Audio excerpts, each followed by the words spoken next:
अस्सलामुअलैकुम वरहमतुल्लाहि वबरकातुहू रब्बिश शरह ली सदरी व यस्सिर ली अमरी वहलुल उक़्दतम मिन लिसानी यफ़क़हू क़ौली। आज हम अपनी जीए का चैप्टर नंबर 3 करेंगे। चैप्टर नंबर 3 है हमारा बोन्स एंड कार्टिलेजेस के बारे में।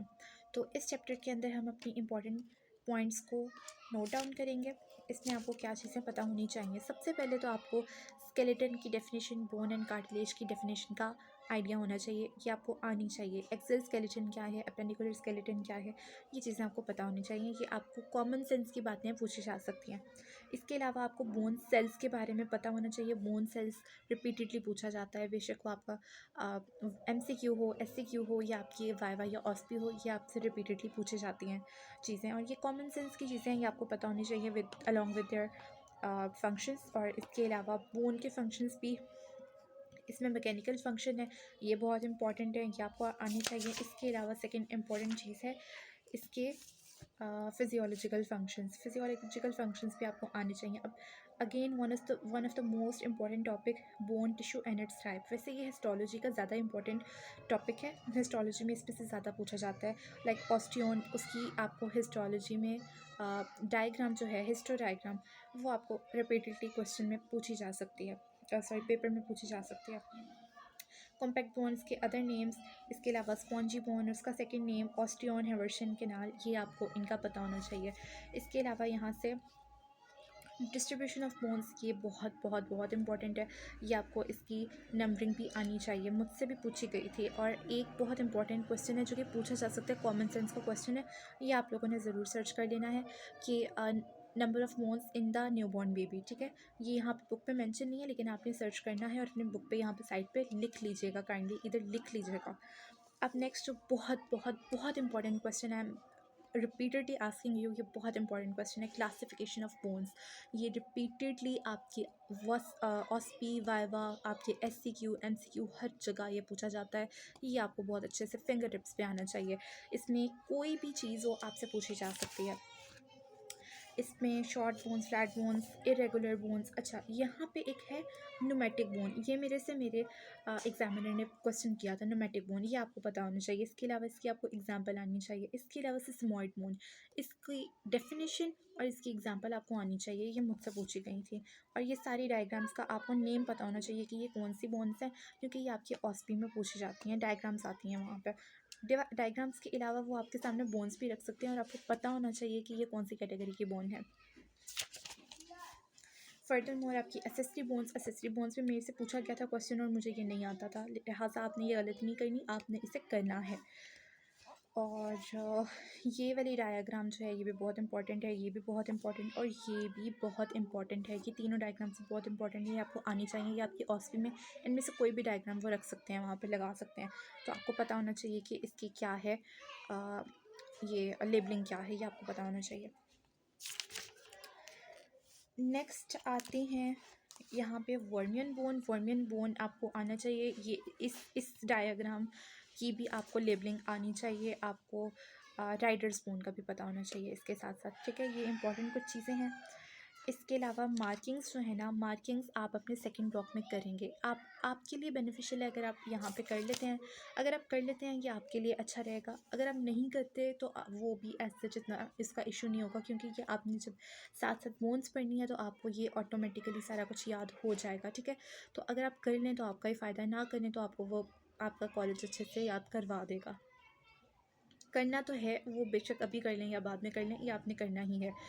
लेकिन ये है कि इसमें से, इन चीज़ों में से आपसे मतलब पेपर में नहीं पूछा जाता, MCQ नहीं आता, लेकिन जब आपने सेकंड ब्लॉक में जाकर अपनी बोन्स पढ़नी है तो वो आपसे ऑस्पी में भी पूछा जाएगा, वो आपसे वाइवा में भी पूछा जाएगा कि ट्रॉक्लिया कहाँ पे है, कॉन्डाइल कहाँ पे है, हेड कौन सा है, फोसा किधर है, फेसेट कहाँ है। ये सारी चीज़ें ना, ये सारी चीज़ें आपसे पूछी जाएंगी बोन्स में, ब्लॉक 2 में आकर पूछी जाएंगी और ब्लॉक 3 में भी पूछी जाएंगी जब आप अपर लिम्ब, लोअर लिम्ब और थॉरैक्स करेंगे। इसके अलावा जो आपसे ब्लॉक 1 में चीज़ें पूछी जाएंगी जो आपके लिए बहुत बहुत बहुत इंपॉर्टेंट है, वेरी वेरी वेरी इंपॉर्टेंट, वो ये चीज़ें डायग्राम्स वगैरह, ये आपको आनी चाहिए हर सूरत, और आपको इनकी लेबलिंग आनी चाहिए। ठीक है, इसके बाद ये हमारे भी पेपर में ना, आई डोंट नो इन दोनों में से कौन सी डायग्राम थी, अलबत्ता आई हुई थी इनमें से भी कोई, ना आई फॉरगॉट जस्ट। उसके बाद है ओके,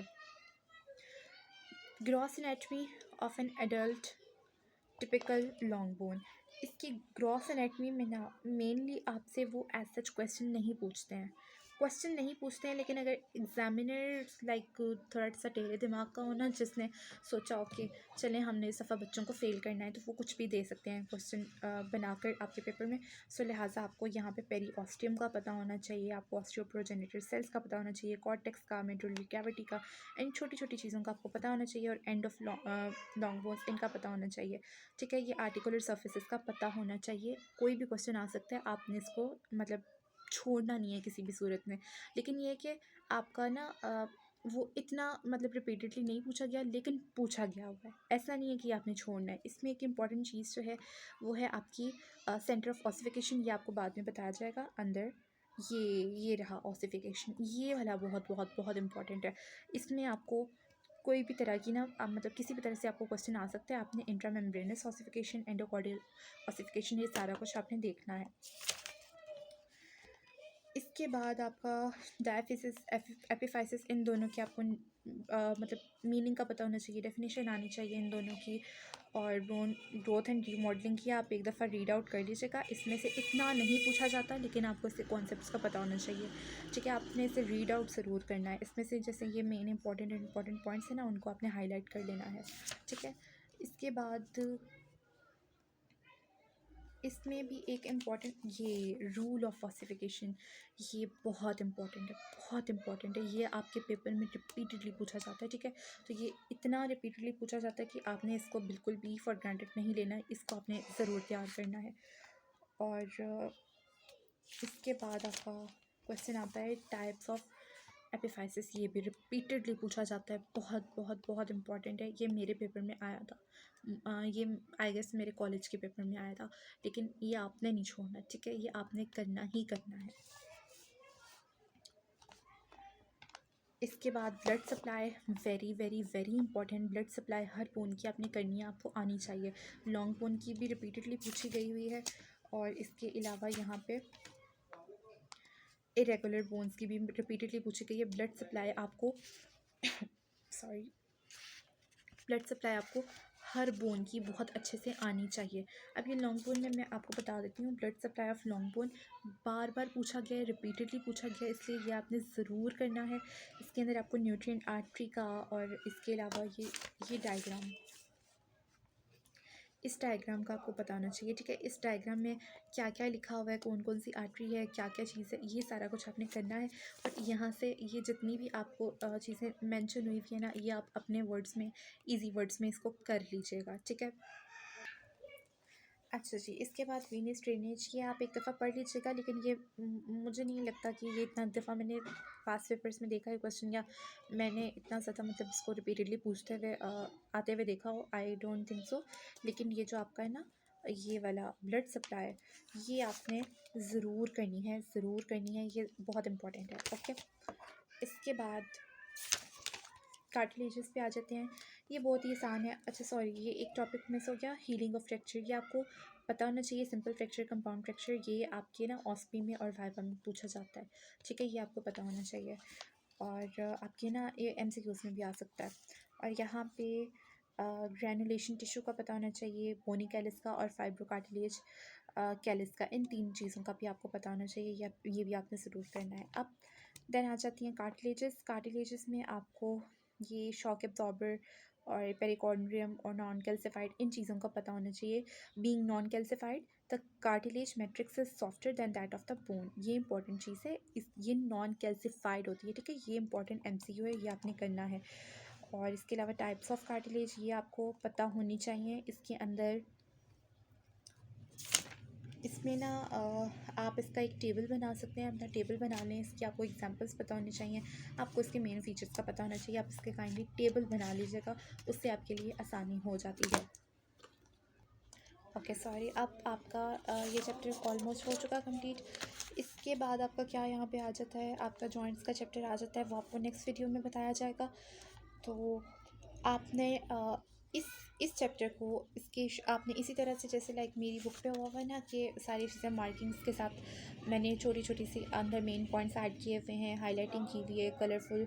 ये इसी तरह से अगर आप भी अपने लिए कर लें तो बहुत आपके लिए बेनिफिशियल होगा। एटलीस्ट जब मेरा टाइम था तो मैंने ये वाला अपना काम बहुत अच्छे से प्रिपेयर किया था। मुझे ये वाली बुक जी जनरल एनाटमी बहुत अच्छी आती थी, ठीक है।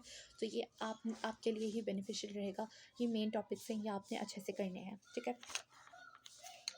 तो नेक्स्ट हम बात करेंगे जॉइंट्स के बारे में। अपने नेक्स्ट वीडियो में मिलते हैं।